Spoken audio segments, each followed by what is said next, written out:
What is the answer if we're going to factor completely 15x squared y plus 20xy squared? Is it letter A, 5xy times the quantity of 3x plus 4y?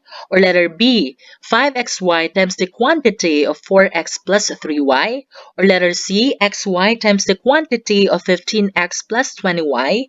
Or letter D, xy times the quantity of 20x plus 15y? What is your answer? Hi there, I'm Jason, and you're watching Jason!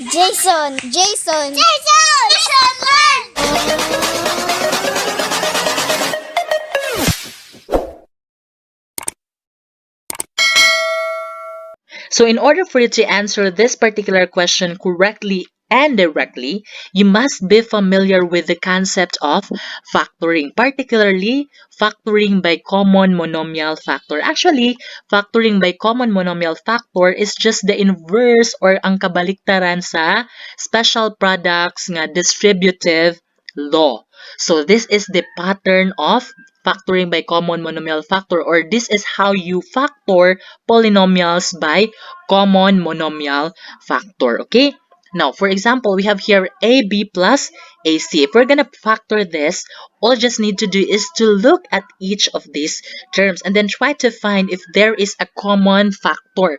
It, it may be a variable or a greatest common factor or a number that could divide any the two or the terms. So, for example, we have here AB plus AC. So, what is the common of these two terms? Diba, letter A. So, we're gonna write that common monomial factor outside the parenthesis. And then, each of these terms, we are going to divide this by the common monomial factor. So, AB divided by A, that's B. And then AC divided by A, that's C. So, therefore, this is the answer if we're gonna factor this particular example. So, let's try this now. For you to understand this, okay, let me show you this example. So, we're gonna factor 6A plus 6B. So, as what you can see, 6A and 6B are not similar terms. However, their numerical coefficients are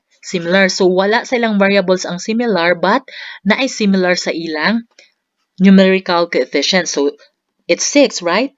And then, we're gonna write that 6 outside of the parentheses, and then we're gonna divide each of these terms by the common monomial factor. So, by 6. So, 6A divided by 6, that's A. So, we're gonna put that inside the parentheses, and then plus 6B divided by 6, that's B. So, therefore, this is now the factored form for this particular exercise. And you have to always put a parenthesis. So, you're gonna write the quotient after dividing each of these terms by the common monomial factor. So you're gonna write that inside the parentheses because the parentheses indicates a multiplication operation. So of y parentheses ana, wrong na siya. Alright? So let's try this another example now for you to understand this concept better.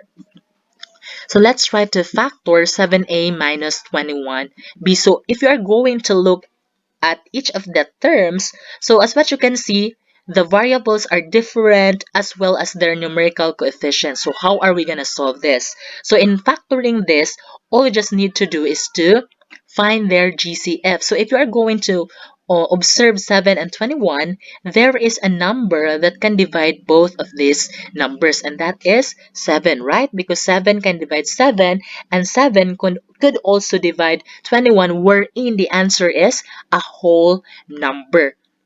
So that's the thing that you need to consider when you are going to look for the GCF. So G7 here is the GCF of 7 and 21. So that's just basically what you need to do, just to find the GCF of the numerical coefficient. So 7a divided by 7, that's a. And then minus 21b divided by 7, that's 3b. So therefore, this is now the answer for this particular exercise, alright?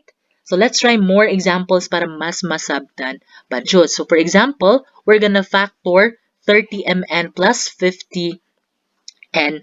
So as what you can see, 30mn and 50no, so there is a common variable sa duha ka terms. So there is an n here as well as here, and then 30 and 50 are also divisible by zaman, by 10, right? So therefore, our common monomial factor will be 10n. So 10n ang atong common monomial factor because the numerical coefficients have GCF, which is 10, and the variables have also common monomial factor, which is n. So common ang n nilang duha. And then we're now gonna divide each of these terms by 10n. So 30mn divided by 10n, that is 3m. So, and then plus 50NO divided by 10n, that's 5O na lang. So you just have to recall your knowledge when dividing monomial. So I have uploaded a video about that also. So you should also watch that video as well as the laws of exponent so that it would be easier for you to understand this topic or this lesson, because this lesson is actually very easy ra jud siya. So let's try more examples now. So let's gonna factor 24 r squared s squared minus 40 rs cubed t. So as what you can see, 24 and 40 have GCF as well as the variables. So r squared s squared rs cubed s cubed. So na parihang I mean rs and then rs. So how are we going to factor that? So in factoring this, we're going to again find the GCF of 24 and 40, which is 8. And then you have to write the common variables sa each of the terms. So then, di ba na rs? Pero you look at here, ganong squared man ni. So the only thing that you need to remember is that if the variables are common in each of the terms, so the variable which has the least exponent should be the common monomial factor. So for example, ani. So di ba na r, na I s, na r, na I s. Pero which of this r ug s has the least exponent? So di ba sa r, the r which has the least exponent is this one. So 1 lang iyang exponent. So that's gonna be the common monomial factor. And then sa s, this is s squared and this is s cubed. So we're gonna write s squared. So again, the variable which has the least exponent will be used as the common monomial factor. And then si t, wala naman nato gilabot si t. We do not, or we will not include t anymore because there's no t here. And we're looking for their common monomial factor. So when we talk about common, that can be found in each of the terms. So therefore, this is our common monomial factor. And then what are we going to do next? We are going to divide each of these terms by this common monomial factor. So 24 r squared s squared divided by 8 r s squared. So that's going to be 3r. And then minus 40r s cubed t divided by 8r s squared. So that's gonna be, so minus 5st because 40 divided by 5. So that 8, that's 5. And then r divided by r, so 1 ma-cancel. S cubed divided by s squared, so that's s. And then just copy t. So therefore, this is now our answer for this particular exercise. O diba, sayun na jud siya kaayo. Now let's go back to the question of the day. Let's find the factor of 15x squared y plus 20x y squared. So solution.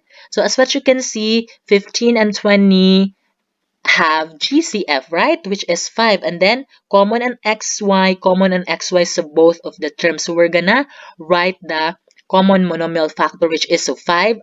5 is the GCF of 15 and 20. And then xy, nga nung xy man ni. So, di ba, x squared ni, and this is x. So, mas gamay man ni si x. So, mo na ibutang nga common monomial factor. And then in this part, y, nga nung y naman po ni. So, y, then this is y squared. So, y is has lesser exponent than y squared. So, that's gonna be our common monomial factor. So, we're going to combine them or write this as 1. So 5xy is our common monomial factor. So, and then we're going to divide each of these terms by the common monomial factor 5xy. So 15x squared y divided by 5xy. So that's gonna be 3x, right?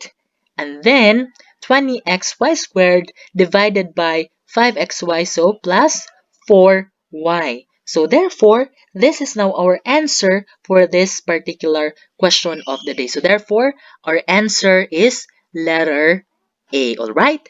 Now this time, I want you to try this one. So try to factor completely 18bc³ minus 27b² and you may comment your answer in the comment section below. So that's all for now. Thank you, more power, and let's keep learning.